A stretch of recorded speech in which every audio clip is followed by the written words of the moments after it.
Hablamos de los reclamos de tierras ancestrales de comunidades mapuches en la Patagonia Argentina, también en Chile, pero hablamos en este caso en particular de lo que está pasando en nuestro país y también cierta campaña de estigmatización hacia las comunidades mapuches. Hoy hubo un operativo en Villa Mascardi, 6 detenidos y el desalojo de un predio. Y vamos a analizar, bueno, qué es lo que está pasando. Ya recibimos entonces a Sandra Ceballos. ¿Cómo estás, Sandra? Hola, ¿qué tal, Verónica? Muy bien, muy bien. Bueno, saludando a todos. Especialmente es una mañana de noticias muy movilizantes. Nosotros preparamos contarles qué es lo que hicimos en el Código de Ética acerca de los pueblos indígenas. Código de Ética de la televisión pública fue escrita por periodistas, por gente que trabaja en la televisión pública, representantes de los distintos gremios, algunos que estamos en temas específicos, digamos, Claro. Expertos en temas, hemos colaborado en la redacción de ese Código de Ética que nos enorgullece muchísimo porque ahí hablamos de coberturas básicamente de derechos humanos, ¿no? Y también aborda el tema de pueblos indígenas. Y, por ejemplo, hay un artículo muy importante donde se habla de otorgar amplia cobertura a las luchas históricas y presentes de los pueblos indígenas, que es el artículo 8, tomando en cuenta sus derechos, su normativa nacional e internacional, el derecho a ser consultados cada vez que se les vaya a afectar y sobre todo tópicos como la comunicación con enfoque intercultural, que es valorar la otra cultura en un pie de igualdad. Algo que no nos han enseñado históricamente mucho, sino todo lo contrario, sino que había seres que prácticamente no eran habitantes de este Estado argentino, que no tenían derechos porque había que propiciar un trato pacífico con ellos y convertirlos al catolicismo, decía la Constitución hasta el año 94. Esa idea, básicamente racista, perdura hasta nuestros días, sin lugar a dudas, ¿no? Entonces es así como vemos en los medios de comunicación un trato directamente discriminatorio y racista, que es uno de los objetivos cuando nos fijamos escribir este Código de Ética de la televisión pública, que además fue elogiado por la Comisión Interamericana de Derechos Humanos, fue elogiada por el relator de Naciones Unidas sobre los derechos de los pueblos indígenas, que incluso vino aquí al piso, por ser un ejemplo en este trato, ¿no?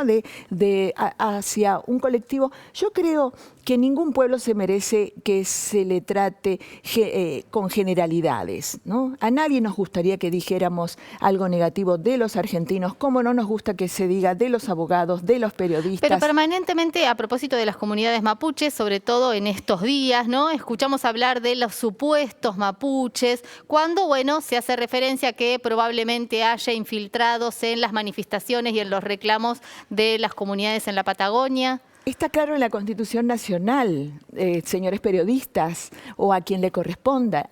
Leamos la Constitución Nacional. Ahí declara todo el Estado, manifiesta que existen pueblos que son preexistentes al Estado argentino, que tienen ahí una playa de derechos que están clarísimos. Tienen derecho a la propiedad comunitaria indígena. Y provincias, por ejemplo, como Río Negro, que no entregó ni un título de propiedad comunitaria, cumpliendo con la Constitución y con las leyes además, lo que pasa es que al tener esta situación de tensión, todo reclamo se reprime. Hay una tensión constante. Ahora, lo cierto es que hoy hubo un operativo en Villa Mascardi, hubo un desalojo, hay 6 detenidos. Digo, ¿cómo contextualizamos eso que está pasando ahora en Villa Mascardi? Yo diría que a partir de la prensa que emite juicios de valor como que son terroristas o son invasores o queman o atacan puestos sin haber pruebas, porque no sabemos efectivamente quién lo hizo, propician un clima de animadversión contra los pueblos indígenas. Que relativiza las reivindicaciones ancestrales. Totalmente, prácticamente las niegan, las invisibilizan, Claro. pero que están en sintonía con la doctrina Bullrich, que escribió todo un libro de su plan de seguridad en la cual los trataba de terroristas,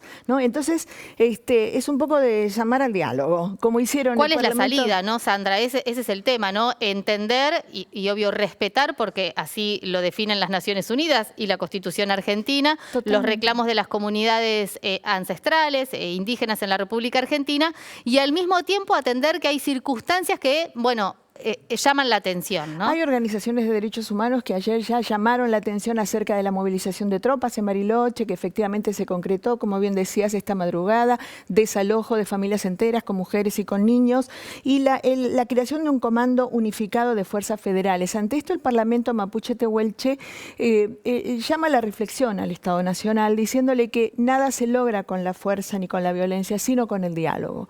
Y me parece que es una norma básica que debe primar en la humanidad, el diálogo, ¿no?